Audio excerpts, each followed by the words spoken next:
The interstate system. I want you to picture your home, your happy, peaceful neighborhood with all your friends, family, and people you've known your whole life, a thriving community all around you. Now, I want you to imagine your home 10 years later, but this time, it's not so peaceful. You look around and see your neighbor's house is gone. There are dead-end signs and cut-off communities. In the place of many homes is now a noisy interstate. This picture you've just created in your minds was a common reality for many people around the country whose neighborhoods have been destroyed because of the construction of the United States interstate system. Although the interstate has helped transportation grow and has had many positive effects, it has negatively impacted so many lives across the United States. I sat down with Ron Rice and LaShonda Crostorm to learn more about this issue and to understand how specifically the near northwest side of Indianapolis was affected. Before the interstate system was formed, there were many thriving communities around the country. There were many black businesses, leadership positions, and professionals. Ron Rice described these people as having a sense of pride for their community and their way of life. Their community was connected to each other. According to Joseph Stormberg from Vox Media, 48,000 miles of interstate were made in the 1950s through the 1970s. This caused 475,000 families to be forced from their homes and displaced. And specifically the near northwest side of Indy, LaShonda said there were 4,500 homes removed and over 20,000 people were relocated because of the construction of I-65. Now, you're probably wondering, how did highway planners pick where to remove homes and put the interstate? Highways were used as a way for justifying the destruction of many communities. Most of these that were targeted were low-income areas, mostly African American communities. This process of dividing black communities to build interstates became common. As reported by Johnny Miller from the Guardian News, this process was nicknamed White Roads Through Black Bedrooms. There were other communities that were targeted for removal based on where they were located. These were rich areas where the people had money to protest.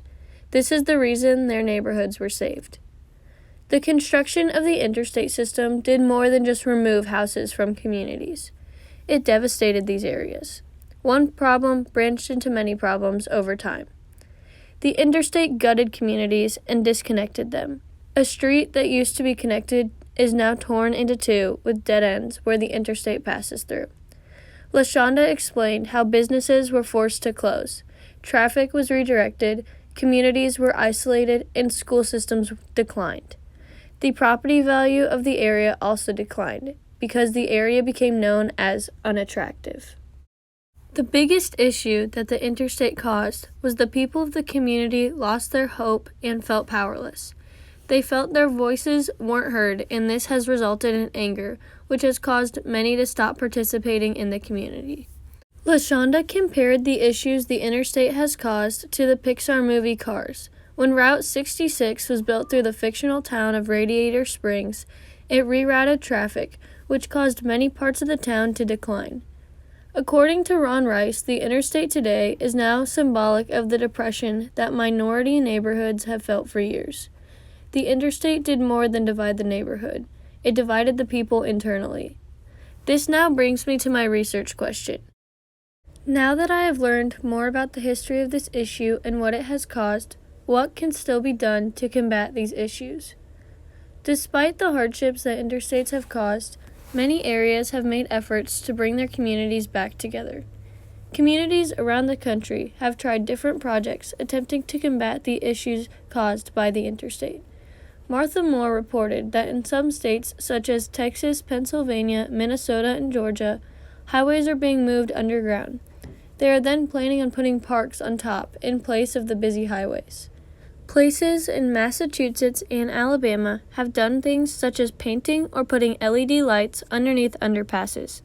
All of these are efforts to bring communities back together and make them feel connected again. The near northwest side of Indy is making efforts to combat the issues caused by the interstate. LaShonda shared with me the Northwest Area Quality of Life Plan. It is a plan created by the Northwest community in Indy that seeks to improve the quality of life in their neighborhood. It was originally created by the people and organizations in that area. They currently are working on many different plans to help the area. Ron Rice is a community builder, and one of the areas he works to build community in is in the Northwest area. He works to bring members of the community back together and to build trust with them. One way he has tried to do this is by frequently publishing a newsletter. In his newsletter, he tells personal stories of members and how they are helping their community. The newsletter also lists events to get members involved with their peers. The Learning Tree is another organization in the community that works to bring the members together. They strive to help with youth development and community development. One thing they have done in their community is make tire gardens. These gardens are open for the use of community members. They represent the issues the Interstate has caused. They turn a bad representation into a good thing for the community. Another project they are working on is the underpass project over Clifton Street. This underpass is being painted by a member of the community. Many of the small paintings were inspired by stories of people in the community. This is another way the Northwest area is trying to bring their community back together. The common reader for our class, Where Am I Wearing?, can be compared to the issue of the interstate system. In the book, factory workers were forced to move away from their homes in order to work. Similarly, people were forced from their homes for the highways to be built. Both resulted in a decline in their quality of life. Through this research project, I was able to learn and understand the issues caused by the interstate and how it has affected communities all over the country and especially Indianapolis. I also learned about the ongoing efforts to bring this community and other communities all over the country back together.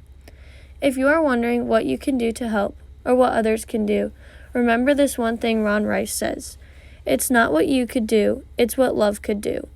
It is not necessarily what we can do to help this community, it's more about how we can show love and support for them and how we can make sure this doesn't happen to anyone again. Thanks for watching.